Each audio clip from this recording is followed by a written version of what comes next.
What drives someone to desecrate a symbol of love and loss, knowing it could shatter a stranger's heart? In the quiet town of Willow Creek, where memories linger like morning mist, a single act of vandalism unraveled a tapestry of grief, rage, and redemption. This is the story of Karen Whitaker, a woman whose impulsive cruelty sparked a chain of events that would haunt her forever.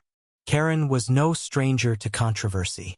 At 42, she was a whirlwind of entitlement, her sharp tongue and unyielding opinions infamous among the townsfolk. She owned a boutique on Main Street, where she sold overpriced candles and preached about keeping Willow Creek pure.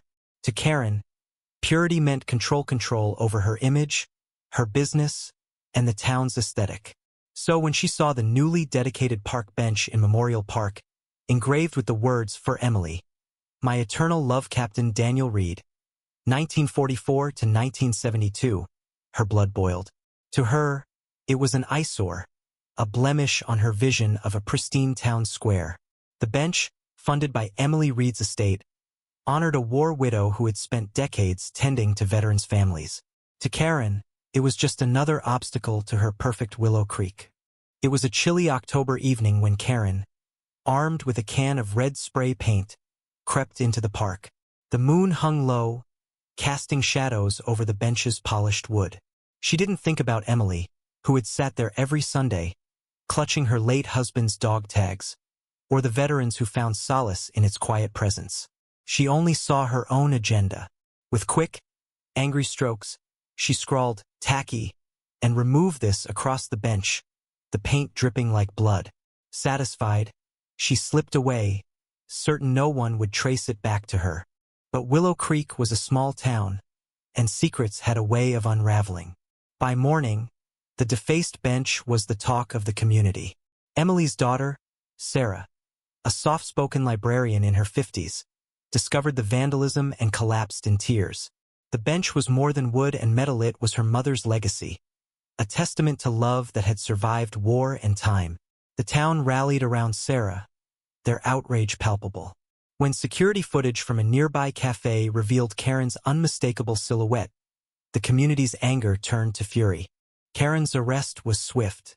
The judge, a stern woman named Margaret Holt, sentenced her to 6 months of community service and mandatory reform hours, a program designed to teach empathy through service and reflection. Karen scoffed at the ruling, calling it overblown and petty. She didn't see the harm in her actions. To her, it was just a bench. But the town saw it differently, and so did someone Karen never expected to meet. Enter Lila Monroe, a young veteran who had returned to Willow Creek after serving 2 tours overseas. Lila was assigned to oversee Karen's community service at the Veterans Center, a place where former soldiers gathered for support and camaraderie. Lila was an enigma, tough yet kind, with scars on her hands and a quiet intensity in her eyes. She had no patience for Karen's arrogance but saw something else in her, a flicker of insecurity beneath the bravado. Lila's presence was the first twist in Karen's story, a mirror forcing her to confront truths she'd long ignored. Karen's community service began with menial tasks: cleaning the center, organizing supplies, and serving meals.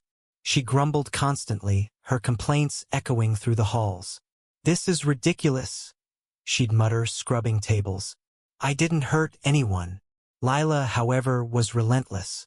She pushed Karen to listen to the veteran stories, to sit with them during group sessions. At first, Karen resisted, rolling her eyes at tales of sacrifice and loss. But Lila had a way of breaking through. One day, she handed Karen a faded photograph of a young soldier smiling beside a woman in a polka-dot dress. "That's Emily and Daniel," Lila said softly. "They met in this town. He died in Vietnam and she never remarried. That bench was her way of keeping him close." Karen froze, the photo trembling in her hands. For the first time, she felt a pang of guilt, sharp and unfamiliar. But she pushed it down, clinging to her defiance. "It's still just a bench," she snapped, tossing the photo aside. Lila's eyes darkened, but she didn't argue. Instead, she gave Karen a new task: restoring the bench she'd defaced. "You broke it," Lila said. "You fix it." The restoration was grueling. Karen spent hours sanding away her own hateful words, her arms aching as she worked under Lila's watchful gaze. The townsfolk didn't make it easy. Passers-by glared, whispered, and sometimes shouted. Sarah, Emily's daughter, visited once, her eyes red but resolute. "I hope you understand what you took from us," she said before walking away. Karen wanted to scream that it wasn't personal, that she didn't mean to hurt anyone. But the words stuck in her throat, heavy with the truth she wasn't ready to face. As weeks turned to months, Karen's reform hours forced her deeper into the veterans' world. She met men and women who carried invisible wounds, who spoke of comrades lost and families fractured. One veteran, an elderly man named Tom, shared how Emily had helped him after he returned from Korea, broken and alone. "She didn't just give me food," he said, his voice cracking. "She gave me hope." Karen listened, her heart twisting. She began to see the bench not as an object but as a symbol of countless stories, each one etched with pain and love. Then came the second twist, one that shattered Karen's defenses. During a group session, Lila revealed her own connection to the bench. "My brother James was a soldier," she said, her voice steady but raw. "He died 3 years ago. Emily was there for me when I came back, lost and angry. That bench was where I sat with her, where I started to heal. You didn't just deface Wood, Karen. You defaced my safe place." The room fell silent, and Karen felt the weight of every eye on her.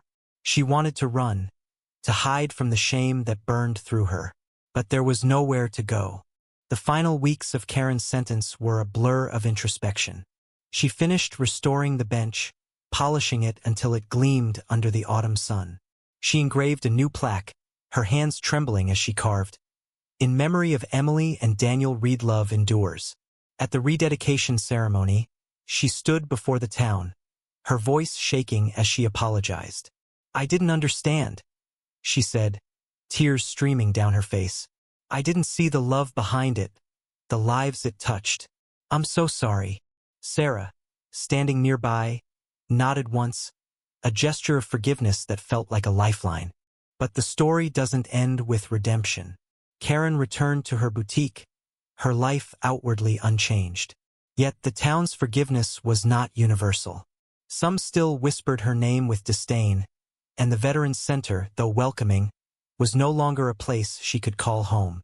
Lila, now a friend in a way Karen never expected, moved away to start a new chapter, leaving Karen with a letter. "You've changed, but the past doesn't vanish. Carry it with you and do better." Karen read those words every night, a reminder of the cost of her actions. The bench stood proud in Memorial Park, a beacon of resilience. But for Karen, it was a bitter reminder of her failure not just to respect a symbol, but to see the humanity it represented.